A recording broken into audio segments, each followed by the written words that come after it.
Tune in next Tuesday, Radioactive Magazine, 6 to 6:30 KKFI, for an interview with Greg Razor. And he basically talks about the dysfunction in the Missouri legislature, that they cannot get anything done at all because they're fighting over whether they want a 6-2 or a 7-1 or maybe even an 8-0 map, right? Oh, okay, we're gonna get started here. Welcome to the All Souls Forum. My name is Craig Volland.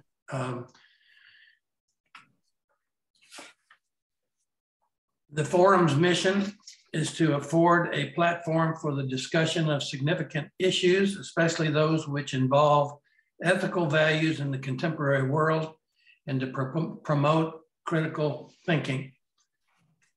And today we have our friend, excellent speaker, Richard Thompson.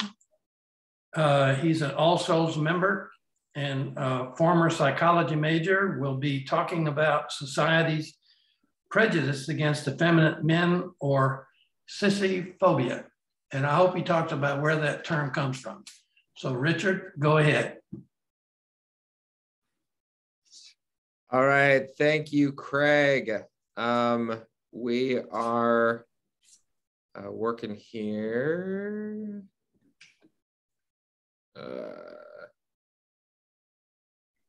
Now I'm gonna forget how to do this.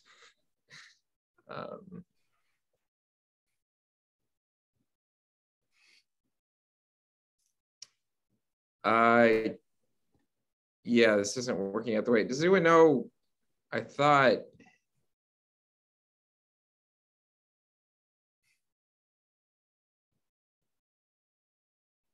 All right, we'll just do it like this. Okay, so I want to talk a little bit today about sissyphobia, but before we do that, I am going to give out one of my favorite Homer Simpson quotes. You know me, Marge. I like my beer cold, my TV loud, and my homosexuals flaming. And I agree with Homer. All right, so you will observe today I'm wearing a pink bow tie. Those of you that come to the forum know I always wear a bow tie when I'm speaking, but it's pink today, and that's because that is considered a sissy color along with most other pastels. Brief anecdote that I'd like to share as to illustrate why this is so personal to me with this issue. When I was young in elementary school, I had a mixed experience. In kindergarten, I had the single sweetest teacher in the entire world.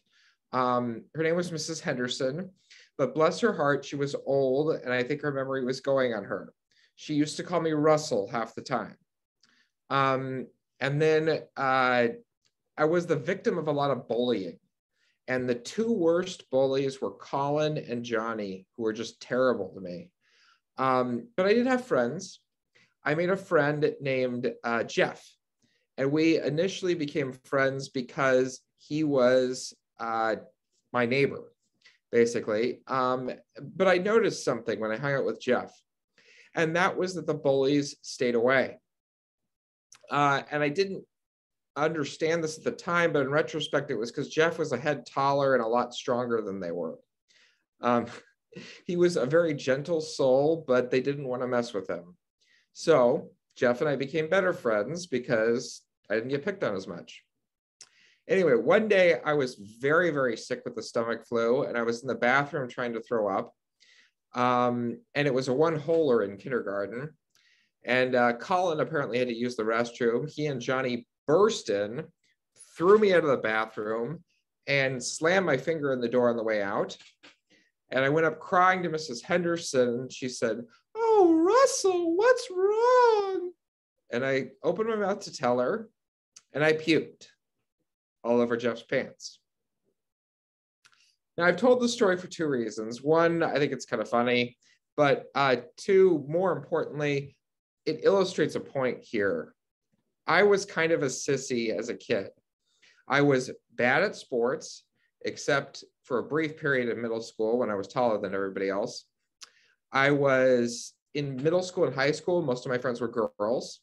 I was interested in things like acting and later in my life, fashion and stuff that most men aren't interested in. Basically, I was a sissy. So this is a very personal issue for me. Now, sissyphobia, I want to give credit where credit is due. I also want to define what it means. Sissyphobia, as Craig said, is society's prejudice against effeminate men. This is not the same thing as homophobia. Homophobia is just society's prejudice against basically the LGBT community. I'd like to include the T, but to me that's more transphobia. And anyway, there's a lot of correlations. A lot of people associate sissies with homosexuality. So there's a lot of parallels there. If you're comfortable with gay people, sometimes you're comfortable with sissies as well, but it's not the same thing. There are two major points I want to make today. One is that some straight people are very comfortable hanging around with a masculine gay man, but not an effeminate one. That's sissyphobia. The other is that some people in the LGBTQ community have problems with tomboys and sissies, even people in that community. Masculine gay and bisexual men often have problems with effeminate gay and bisexual men. So that's another difference between homophobia and sissyphobia. Now, I want to give credit for this. You can see the book here. Tim Bergling was wrote a book called Sissyphobia that was the inspiration for this presentation. What he did in the book was examine a few peer-reviewed studies. He's not, an academic. He doesn't have a doctorate. He's just a journalist. So his review is maybe a little bit less academic. The other thing he did was he sent out hundreds of surveys to gay and straight men that he knew that were short answer and essay with regards to their attitudes towards women, sissies, partners, all kinds of stuff. It yielded some fascinating information that would be great for generating academic hypotheses. However, there are a few issues with what he did. One is that it was obviously not a representative sample, since it's just people he knew. Two, you can't really glean much statistics from it because it wasn't scientific. And three, it's dated. He came out with this book in 2000. It's now more than 20 years later. Things have changed a little bit, but I would argue overall, we're still in the same boat. Okay, so briefly on the history. It may surprise you to learn that prior to the 20th century, homosexuality, gay, bisexual, I don't know about trans, but the rest of them, these were all not a thing.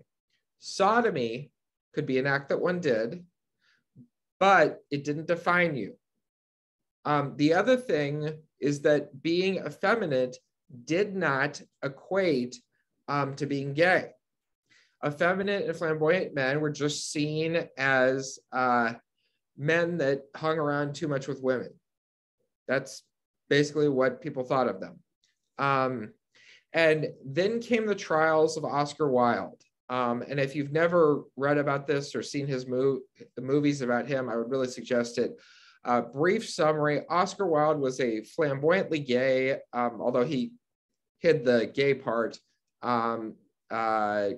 director and playwright in the late 19th century. And a noble started making allegations, and they were correct allegations, that he was having sex with his son. He was, which at the time was illegal. Wilde sued for libel, lost badly because the noble was telling the truth, even though there's really nothing wrong with that. And subsequently was convicted of crimes against morality, spent some time in jail, became a social pariah, and died penniless, and no longer writing plays or directing. Anyway, so during that trial was when they coined the term homophobia, or not homosexual, and it became something that defined you. Also during that trial is when they started to associate effeminate behavior with being gay. Fast forward almost a century, and Richard Green comes out with a book called The Sissy Boy Syndrome. Now, this is something that there were good things and bad things about this. The good part was that he noted that boys that were effeminate often do grow up to be gay. There's a strong correlation there. And he implied that there might possibly be something inborn about it. But he also suggested in the book that they have gender confusion early in life, and that's when they become gay. So that's what we now know is completely inaccurate about that study. But again, the association with sissies and gay people. Okay, so straight prejudice. Why do some straight people have a lot of comfort around gay men that are masculine, but not around gay men that are effeminate? Tim Bergling found in the surveys he sent out that attitudes towards women were correlated with attitudes towards sissy men. If you don't like working with women, you don't like working with men that are what we consider traditionally effeminate. More on that later. The other thing he noted is that a lot of guys said they were afraid they were going to get hit on. Now that covers some of it, but I don't think it covers everything. The problem is some of these straight men are comfortable hanging out with masculine gay men, even knowing that they're gay. And the potential's still theoretically there that they could get hit on. But those same guys are uncomfortable with flamboyant gay men. So I don't think that completely covers it. One of the things that Bergling suggests is that we're just socialized, that it's more normal for a man to have certain interests, for a man to have certain mannerisms, and all these kinds of things. And maybe that's why it's different. We don't like it because it's different. And anyone who got picked on in childhood will tell you that being different for whatever reason is difficult for society, be it, because you're a little nerdy or because you're effeminate or whatever. So the two main things were attitudes towards women and how we're socialized. There was an academic study done that linked homophobia and sissyphobia to aggression. And this is important because it implies that, we're going to be, there's more likely that effeminate men are going to be attacked. His study, he did a survey of straight guys that he had gleaned from his institution. And based on the results of the survey, it was a homophobia scale. He divided them into two groups, homophobic and not homophobic. And some of them got a straight acting guy, and some of the homophobic men got a feminine guy. And what he found, there was a ruse in this that they were going to be playing a trivia game with the other person as their partner in the trivia game, and they could administer a shock when they got the answer wrong. They got the chance to choose how long the shock was administered and how intense the shock was. What they didn't know is the straight acting or effeminate acting guy on the other end was just an actor.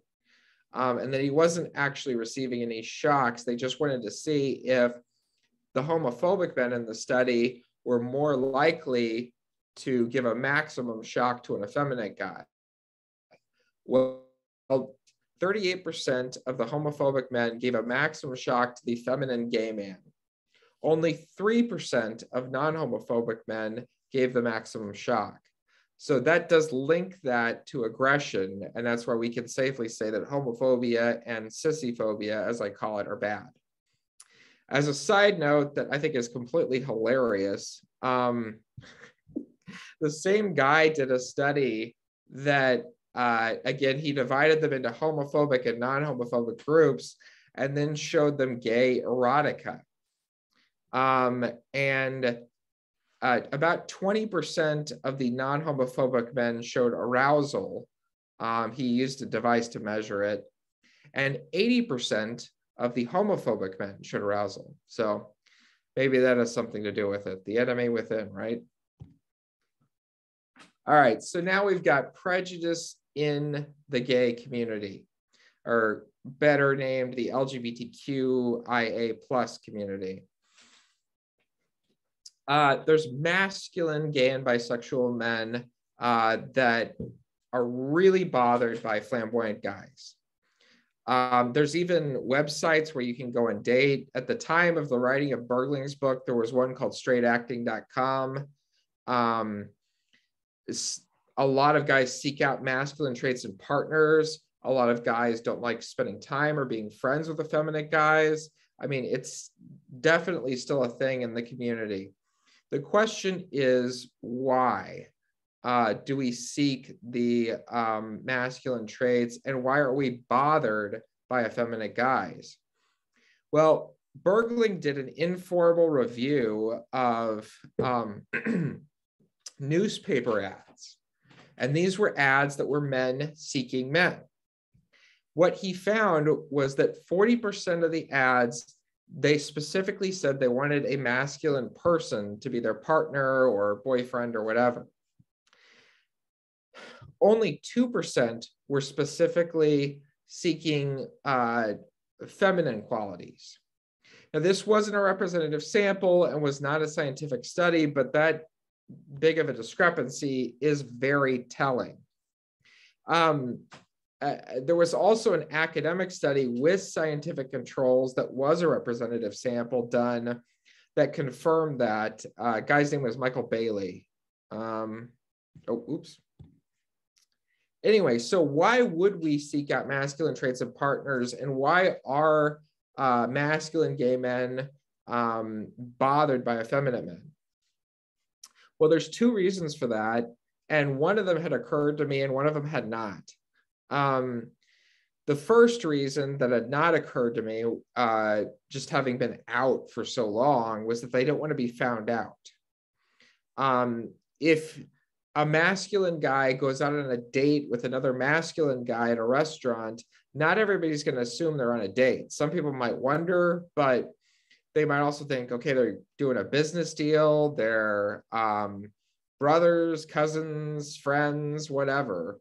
But if a guy goes out with a guy that's totally effeminate and flamboyant, most people are going to assume they're on a date. So they want to stay in the closet is part of the reason, or they just don't want to run into somebody that they work with who might be threatened by that.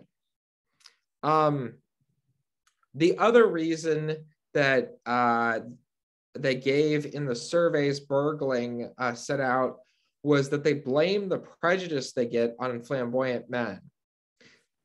Most people in the gay community want to be seen as no different from you, feminine or masculine. And the masculine men think that just by being effeminate, these gay men are shoving it in your face and are breaking the whole no different from you thing. So that's the other source of that. Now, this is probably the most important slide in the presentation. It's misogyny and sissyphobia and the connections there. I mentioned earlier that in Bergling's survey, he linked attitudes towards women with attitudes towards sissies. And there were even reasons given by some of these men that were masculine why they didn't want to work with a sissy or a flamboyant guy. One was, they're dramatic, they're flighty, all these kind of things. And he did find that if they were saying those things about women, they also didn't want to work with sissies. Same thing with being friends with them and all that kind of stuff. So I definitely think there's a solid link there. Again, Bergling's study was not scientific, but a lot of other more scientific studies haven't been done on this yet. Bergling's explanation was that we live in a male-dominated society, and I'm sure any of the women on this call can confirm that.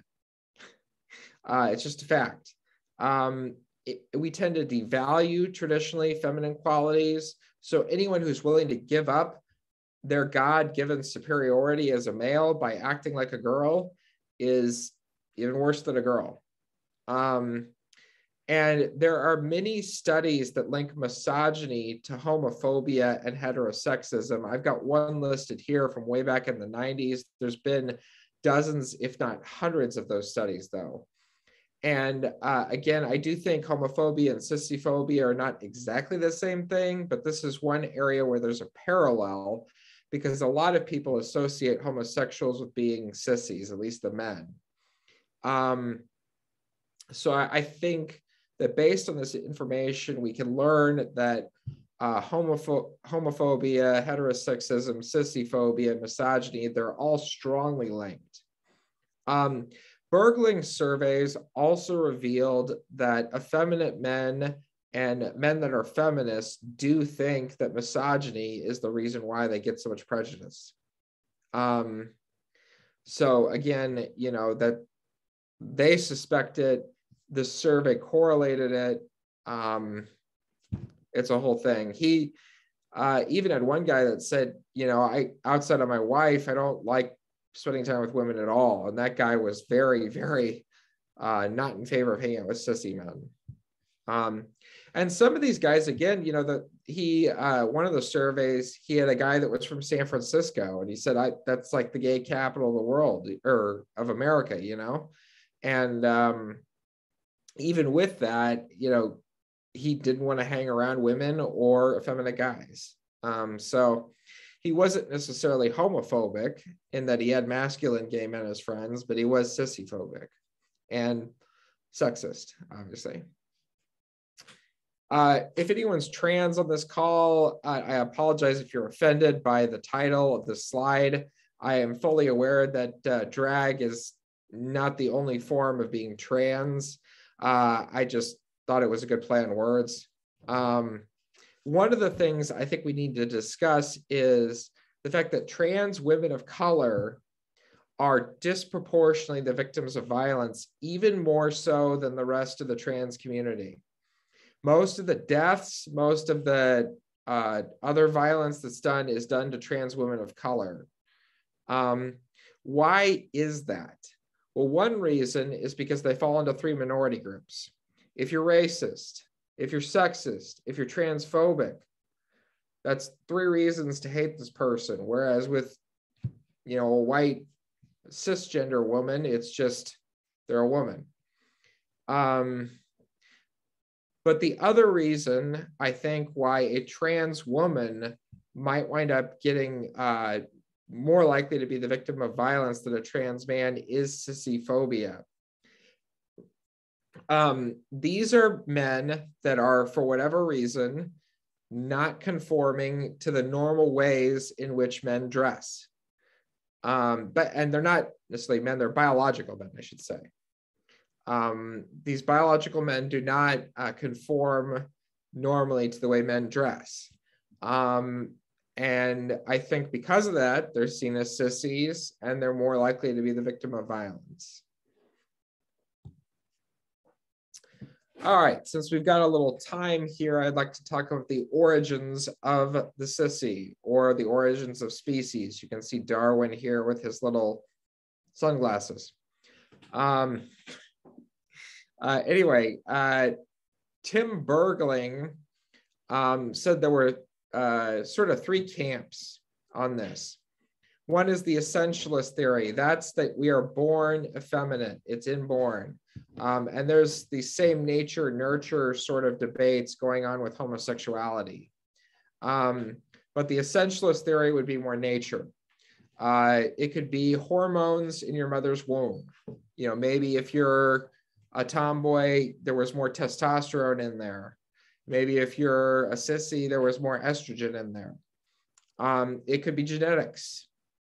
And there are many scientific studies that have suggested a link between homosexuality and, you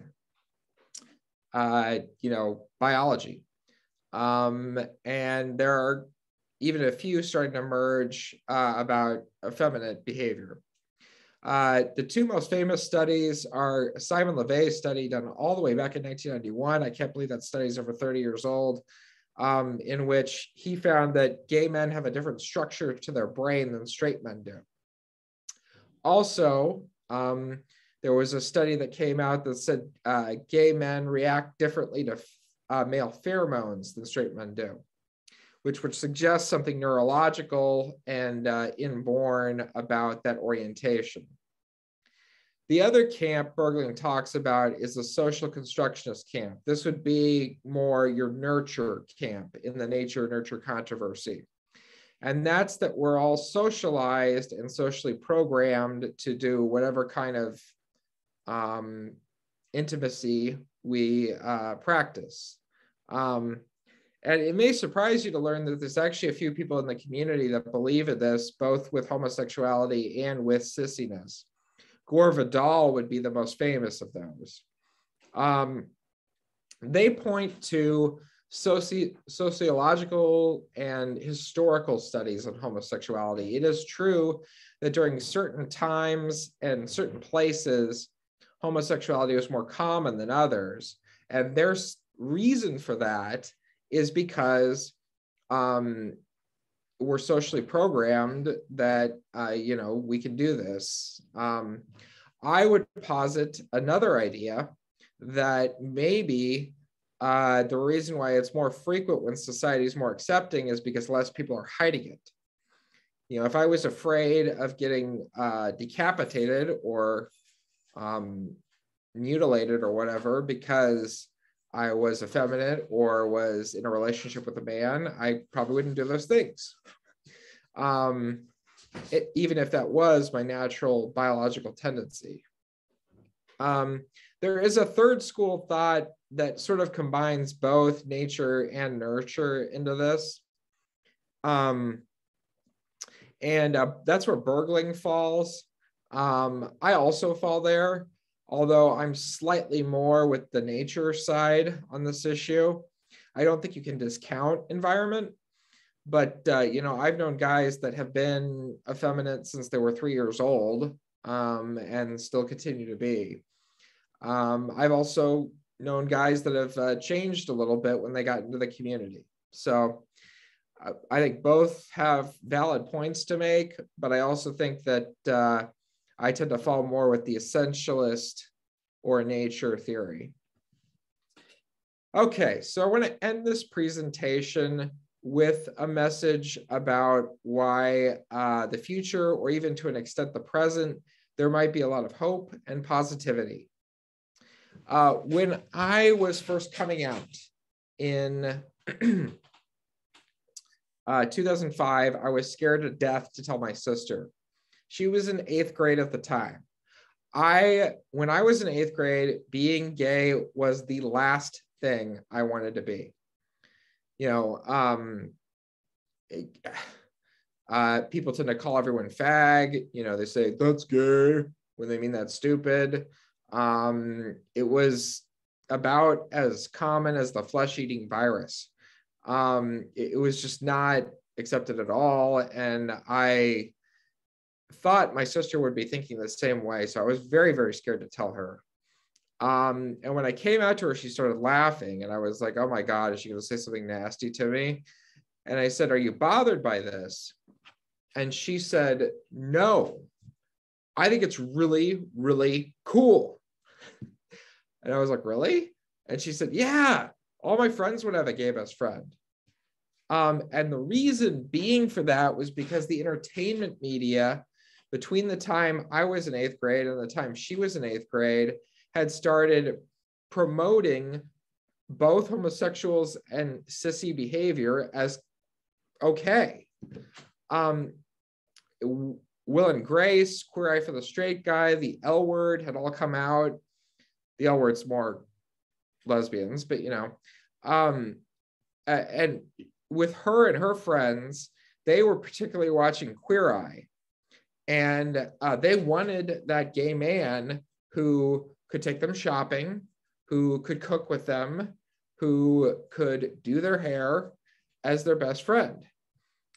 So maybe at some point, or maybe to a certain extent already, we have or will reach the point in society where being a sissy is not only okay, but kind of cool.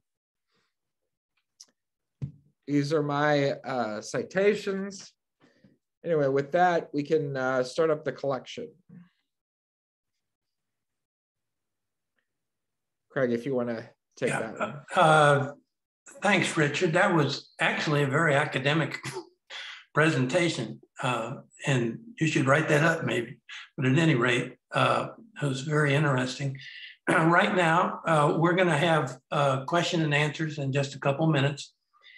But first, just to let you know that there's an opportunity to donate to the church. It's this information is put in the chat. You can write a check and mail it into the church, or there's a way you can do that on the net if you look in chat. And we'd appreciate that because we do need some funds to support the forum. Okay, we're going to start with, what you need to do is go to reactions. This is the easiest way for me to see who wants to answer a question, is go to reactions underneath your screen, and when you open it, it'll say raise hand. And then I can go to the participants list and find out who is going to ask a question. So now we're going to start questions and answers. Well, I have one to get things started. When I was in my 20s and 30s, I would have been extremely bothered. In fact, was on a few occasions by another man with sissy behavior. But the older I get, the less I care. So is there any studies or anything that suggests there's an age element to this prejudice against so-called sissies, or actually homosexuals as a total? Yeah, so I don't know the answer to that question as far as like formal studies go. This is something I would have liked to maybe study someday academically, but I'm sure there probably are. I just don't know them. You can probably Google them. I would suggest that there's two reasons. One is as you get older, you get less bothered by stuff. As you had mentioned, when I was in high school, things were still outside of the theater department where I was in pretty rough for anyone coming out or being an effeminate man or a sissy man or whatever you want to call it. Within the theater department, it was fine, but that's because it's just more common there. It's more accepted. But anyway, so when I got to college, nobody cared. I came out and people were like, whatever, man, it's cool with us. Anyway, so I would suggest part of it's growing up and getting older. You get exposed to more things. You get more used to it. You're socialized, a little bit, all that kind of stuff. I would also suggest that part of it, though, is the times. I don't know your age, and I don't want to imply and offend you, but I'm 78. Okay. Well, anyway, so my dad and I had a conversation about this. He grew up in the 60s and early 70s, and he said at that time, there were basically no positive gay characters in the entertainment media, and there wasn't really any positive coverage of LGBTQ or effeminate men in the news media. You move forward a little bit, there's a show called Soap that's a mockery of soap operas in the late 70s, early 80s, and Craig Lubo, who's part of this call, introduced me to it. And Billy Crystal on the show actually plays a fairly positive character. even though he's also very stereotypically gay. And as time has gone on, we've gotten more and more positive coverage in the news media and positive images in the entertainment media. And I want to particularly emphasize the entertainment media as helping society change. So to answer your question, part of it's getting older, and part of it is just the entertainment media has really helped on this issue. I know there's a number of ways in which the entertainment media has not helped, and I don't want to gloss over that. But I will say that shows like Will and Grace, The L Word, Query for the Straight Guy, and I'm going to forget some of them, all help with both sissyphobia and homophobia, in my opinion. Are they perfect shows? No, but they have helped. Also, part of the issue, I told a story about my sister. Part of the issue is a little bit different for boys than it is for girls, I think. If she were a boy and had all male friends, she might have been a little less comfortable with it than as a girl. Women, according to academic studies, tend to be less sissyphobic and homophobic. And I'll even admit that when I was in middle school, despite being something of a sissy, I was kind of sissyphobic. Guys that were more effeminate than me, I was not particularly nice to. And I really regret that and feel bad about that. But some of it's just something you have to forgive yourself for being 13. I don't have any other questions yet. Oh, there's one. George, go ahead. Yes. Is it possible that some of our reactions to sissy or gay, flamboyantly gay men is experience? For example, when I was in Vietnam, I had a very gay, very flamboyantly gay major nurse that I was working with, and at first he intimidated me a great deal, but then as we worked together, I just grew to just really care about this person because he was so talented and so caring and the like. So I think part of it, I'm guessing, is that if you have limited exposure, you don't know what you're dealing with. But if you do get some exposure and it's positive, then it would affect you long term. Is that your thinking? Yeah, I think what you're talking about with Craig, I was talking a little bit more sociologically, but what you're talking about is a little more personal experience that's positive with a gay person or a effeminate guy or whatever. And George, I think that makes a huge difference, especially once we get older and we're more resistive to change. I know that's happened with pretty much everyone I've known. But if someone comes out to you or you meet someone and you work with them, it becomes a very positive thing. And actually, polling around same-sex marriage, I haven't seen any polls since it became legal, but prior to that, it was if you knew like 2 or more people that were gay, you were 3, 4, 5 times more likely to be supportive. So these kinds of personal experiences can change our thinking about effeminate men, can change our thinking about LGBTQ. I know when I first came out, I had, frankly, some discomfort with men who dressed up as women. Now I don't. I'm embarrassed that I ever had any discomfort with that, but I sort of did. But as I met more people and learned more, it became something that I was more comfortable with. So I think somebody coming out to you, you meeting someone makes a huge difference. Okay, we have a question from Jonda.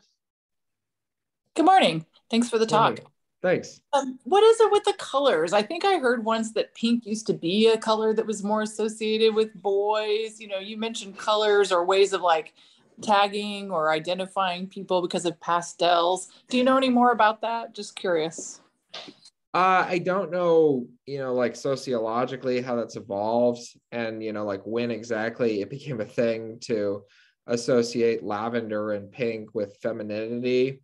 As we all know, most people tend, if they're having a boy, tend to paint the room blue. And if they're having a girl, they tend to paint the room pink, if they're pregnant, is what I mean.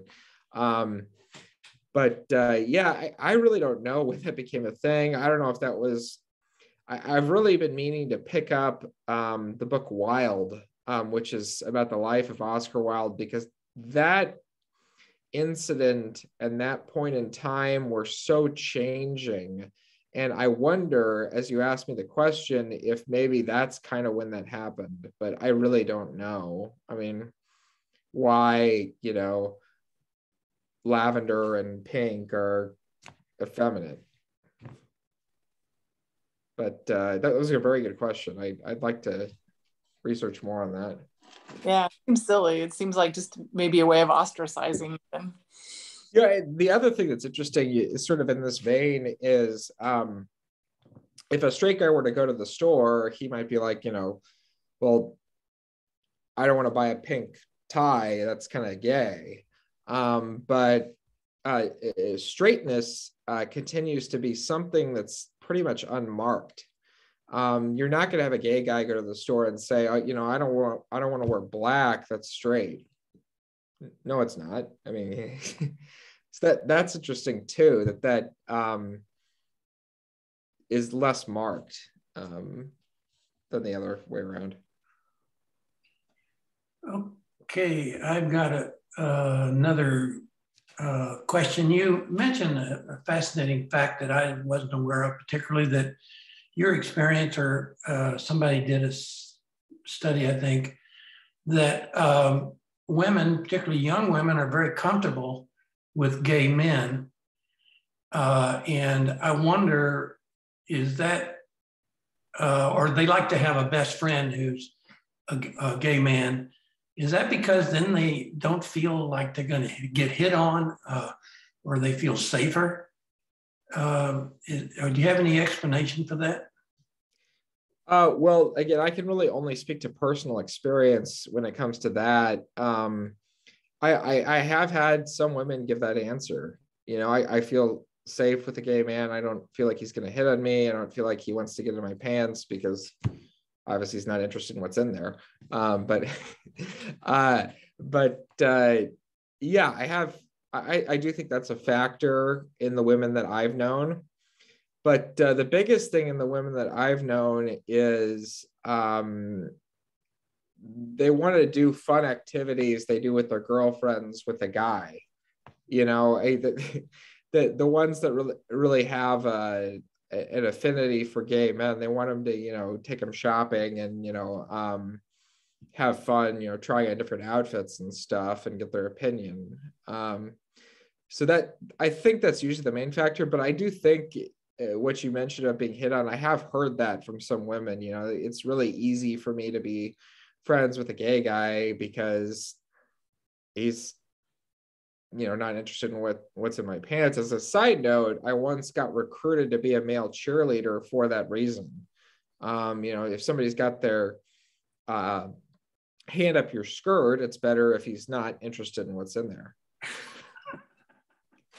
And I hope there's no parents in the call that got offended by bringing their kid to this, but that was kind of the idea. Unfortunately, I don't think I can hold someone up like that. It's kind of, okay. You have to be in really good shape for that. But anyway, George, did you have something? Yeah. Well, two things real quick is that the girlfriend concept is exactly the relationship my wife has with a friend of ours named Fred. Yeah. But no, I'm curious if there's what role you think AIDS has to or had to play early on in creating some disharmony and fear of the homosexual community. I think that there was at one point, it was considered a gay disease, and I'm wondering what role you think that played. Yeah, so there were the AIDS crisis. That's a very, very important point, George. The AIDS crisis, prior to that, to tie this back into sissyphobia, prior to that, most masculine gay guys were not out. And that's even the case to an extent today. But, in the 70s, when the gay rights movement was kind of a fledgling movement and only present in a few major cities like San Francisco and New York and LA, and to an extent Chicago, masculine gay men were hiding. And one of the actual positive things out of a terrible situation with AIDS is that to get out in the open. And initially that was shocking for people and they got less friendly. But in the long run, they had to come out because the government was doing nothing. Ronald Reagan wouldn't even say the word AIDS until his friend Rock Hudson died from it. He flat out refused to talk about it. And then his friend dies and he opens up the conversation, but refuses to fund AIDS research. So people are dying. Gay men are afraid they're going to die. They're afraid their partner or boyfriend is going to die. They're afraid their best friend who's also gay is going to die. They're already sick, a lot of them. And so it forced them out. So that was the positive thing. The negative thing was what you're talking about. There was a lot of ignorance about HIV/AIDS. Can I get it from shaking hands with someone? Can I get it if someone sneezes on me? Can I get it just from being in the same room as someone? The answer to all those questions we now know as common knowledge is of course not. But it did scare the heck out of people. And you can see that reflected in some of the polling. As far as whether or not sodomy should be legal, a lot of the more liberal states legalized it in the 70s at the start of the gay rights movement. And then HIV/AIDS happens and people get scared as heck of homosexuals, particularly gay men. By the way, I think it's unfair that lesbians are often, for some reason, excluded from the conversation. This one's about effeminate men, so that makes more sense. But, anyway, so in the 80s, opposition support for sodomy laws goes back up. So it did scare people initially. So from the information I've gotten, it was both, it was mostly negative, primary reason because people were dying and getting sick.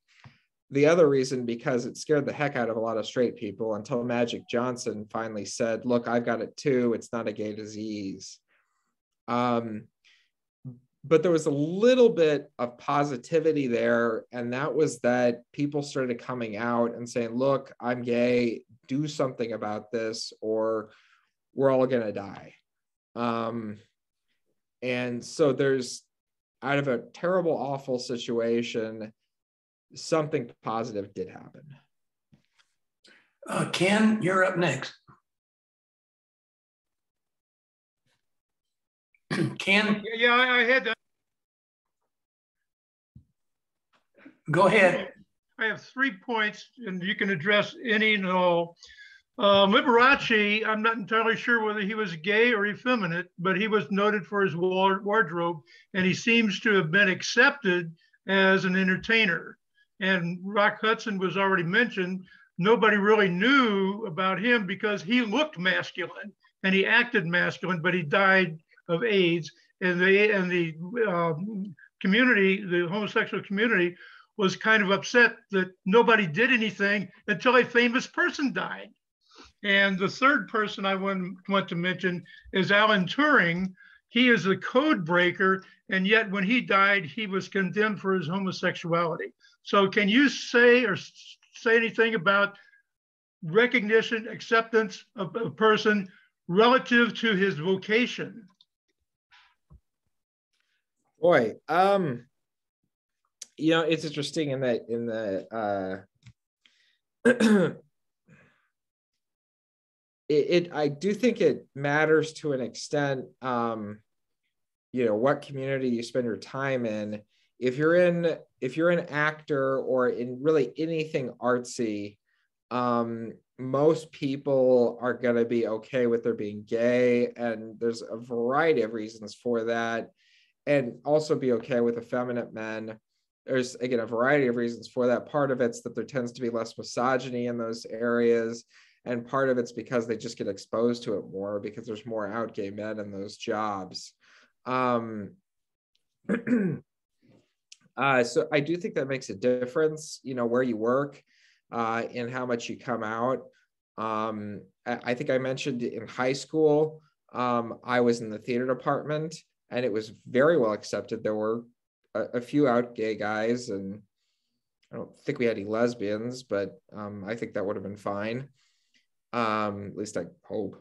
But the rest of the area, you know, if I were to go, even not necessarily to a specific religious group, but, you know, if I were to play football or something, it probably wouldn't be as accepted. So I do think there are certain professions and stuff where feminine men and other things are more accepted. Part of it also has to do with, I mean, you know, it just depends where you are and where you go. But, you know, Rock Hudson, another point I would make about Ronald Reagan is he was put in an extraordinarily awkward situation. He had a lot of friends like Rock Hudson that he knew were gay. And I don't think he was bothered by it, but his base really hated gay people, to be frank. I mean, very few people in that movement in the 80s were pro-gay. So his comfort with effeminate men and homosexual men had to be hidden. And he had to take on all policies that hurt that community. But because he'd been in that community, I don't think he was as personally bothered by it. I think he just kind of, to use a term I haven't used since 7th grade, sold out. Anyway, so yeah, I do think the vocation makes a difference. Okay, I think we don't, George, did you have another question? Your hand's still up. Yeah. Again, back with the amusing part of your presentation was that there are certain people who were aroused by erotica. You know, it shouldn't come as a surprise to me anyway, that some of the most fervent anti-gay people in like what's going on in Florida and everywhere else with these guys have a proclivity or an arousal issue, and that it's it should be well documented, and yet, boy, they are fearful of this issue. So what do you think of that? Well, you know, that there are, I don't personally think the majority of anti-gay people or guys that have problems with sissies are closeted sissies and effeminate, although Bergling did find that there were some guys that started out as sissies and then, you know, moved or changed their behavior or something, and, you know, they were beating up guys on the playground. So that's the self-hating sissy was there. The self-hating homosexual, though, is definitely a factor. I would agree with that, George. I had a more extended point I was going to make there, but well, Dennis Hastert, you know, the former.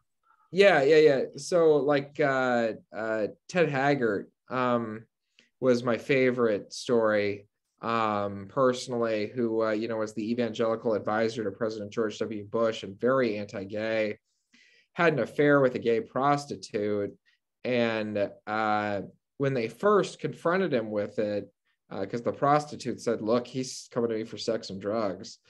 When they first confronted Ted Haggart, he said, well, I was just going to him for drugs.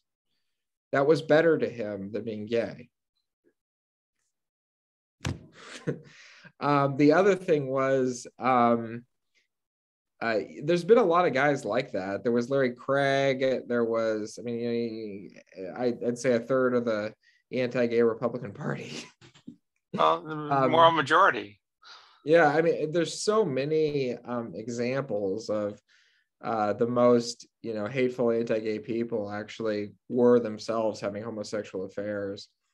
I did find it hilarious when I read that study that he had found arousal. The only academic limitation I would put on that study is that, as we know from, I'm sure everyone knows from personal experience, that can occasionally happen spontaneously. Although I would argue that if you had a large enough sample size and you had a group of people where 20% were aroused, like in this study, and a group of people where 80% were aroused, that's pretty telling. There's something other than just random chance going on there. Okay, I think we'll move on to the next stage, but first I want to tell everybody what's going to happen next week. We have a very interesting program. Rita would be particularly interested in this. We're going to talk about the status of solar power in Kansas and Missouri. A panel of 3 Sierra Club leaders will discuss the status of both utility scale and rooftop solar and the related need for energy efficiency in both homes and commercial buildings. So we're going to get the latest skinny on what's going on in our area with solar power, which is more important now than ever. Okay, so I think you can turn off the, or Renee, you can turn off the recording, and let me ask Richard, can you stay a few more minutes to have a further discussion?